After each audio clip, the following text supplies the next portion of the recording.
ritmo. Ritmo. Vocês já ouviram falar sobre isso? Métrica, ritmo, uma coisa assim, ritmo assim. Mas aí a gente não vamos ser tão, como eu diria,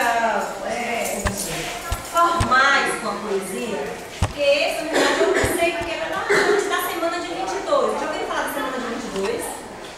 Semana de Arte Moderna do Brasil. Vocês já ouviram falar de Mário de Andrade, Oswald de Andrade, Anitta Malfatti, Tarsila do Amaral? Já? Né? Do modernismo, não é isso? Exatamente. Então, eles e outros artistas que movimentaram a semana de 22, que derrubou uma série de conceitos sobre a arte, não somente sobre a poesia. Até aquele momento, para você ser considerado poeta, você tinha que seguir uma regra. Para você fazer um soneto é uma forma da poesia se apresentar.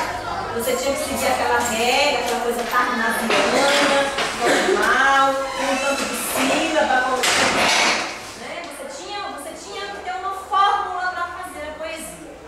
Aí na semana de 22, aquele bando de doido, que de nada disso, não precisa disso para fazer poesia, não precisa disso para fazer arte. A arte é muito mais que isso. E aí começa a desconstruir uma série de coisas que existiam, e a poesia ela passa a ser mais livre. Ela não exige métrica, ela não exige tantas formalidades, né, como até então. Mas aí tem algumas coisas que a poesia ela ainda precisa para ela, como eu diria, para ela tocar, para ela existir, para ela coexistir, que é uma coisa chamada metáfora. Vocês sabem o que é metáfora? Todo mundo? Mais ou menos. Eu esqueci, não fazia muito assim. Tá, vou dar então um exemplo de metáfora. Não é muito fundamental. Tá, se eu disser um verso dessas assim, careço de ti, iluminando os meus dias com a lamparina dos teus olhos. Olho tem lamparina?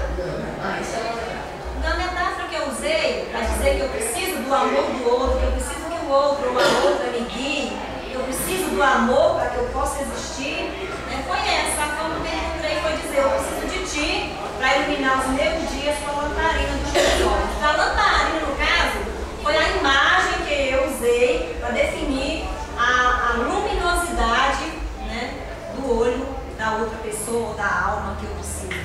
Né? Um outro, por exemplo, náufraga no açude dos teus beijos, peço estrelas no céu da tua boca. Boca tem céu? A gente até fala, né? E nessa coisa de açude, de beijo, né? Oceano, beijo e tal.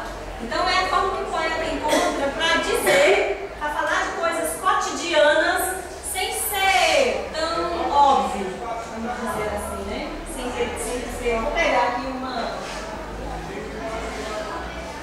Mário Quintana, que é um poeta gaúcho, ele uma vez, alguém estava, parece que ele foi uma confusão, alguma coisa, as pessoas falando mal do poesia dele, criticando muito. Aí ele disse assim: aqueles que estão aí, atravancando o meu caminho, estes passarão, eu passarinho. Eu passarinho. O que a gente pode subentender por este passarinho, né? Nada? Quem se arrisca? Aqueles que estão aí atravancando o meu caminho, este passarão. Atenção, alunos do Estado continuador, alunos do Estado Casa Patrulha, por favor, procurar o professor André ou o professor Cristiano. Eles passarão, eu passarinho. Os pares formados. Vou passar, mas ele vai continuar passando. Sei lá.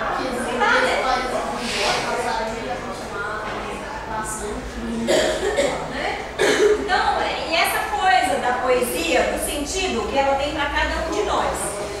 Eu leio um poema de Fernando Pessoa, gosto muito, mas o poema de Fernando Pessoa não me toca tanto quanto a poesia do Patativa Baçaí.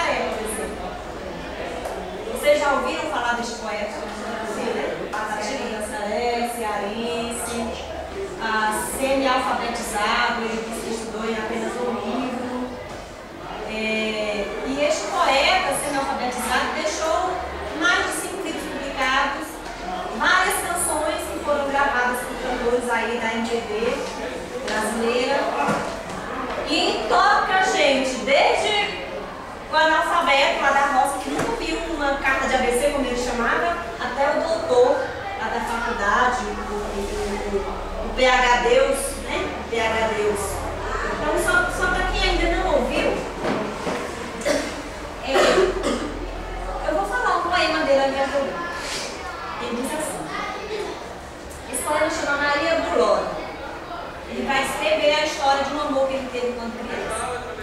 Só para a gente fazer exemplificar, né? Mostrando aí a música. Aí o Patativa diz assim: vem cá, Maria Glória. Assunto aqui que agora, uma coisa eu quero contar. É uma recordação do dia de aflição que faz a gente chorar. Ontem eu fui lá nas vagens. Eu não morri, mas porém quase enlouqueço de repente, quando meus olhos avistou a casa que tu morou, quando nós éramos inocentes. Me bateu uma aguda lembrança de nossa querida infância, de tanta vadiação, dos brinquedinhos colosso, de nossa vaquinha de osso amarrada no corrão. Eu entrei em desatino e até parecia um menino pulando em riba da brasa, e até parece que eu via você, querida Maria, lá na janela da casa. Era ali que eu mais você brincava de se esconder debaixo do giral. Era ali que o dia inteiro eu corria nos terreiros e meus cavalos de pau. E quando a noite chegava, que a lua que lareava os terreiros de flor, e quando o dia amanhecia, nós dois juntinhos corria pros canteiros de amor. Aí entrei na chupana com a saudade tirando e o coração a bater. E foi tão grande a aflição que até me abracei com um pilão pensando que era você. Então essa poesia é de um homem que mal sabia escrever o nome. Porque como era que ele fazia? Ele ia para a roça plantar milho, feijão, e lá ele ia inventando as poesias, ele decorava. E quando ele chegava em casa, ele ditava para o sobrinho dele e ele escrevia a poesia. Para vocês perceberem que para você fazer poesia, você não precisa ser um doutor, um pós-doutor, uma pessoa super mega estudada. Poesia ela se encontra nas coisas mais singelas, mais inimagináveis que você possa pensar. Tem um poeta do Mato Grosso chamado Manuel de Barros. Não sei se vocês já ouviram falar dele. E ele diz assim, que a poesia, ela pode estar em qualquer lugar. Ela pode estar num tubo, num sapato velho, num pente sem dente,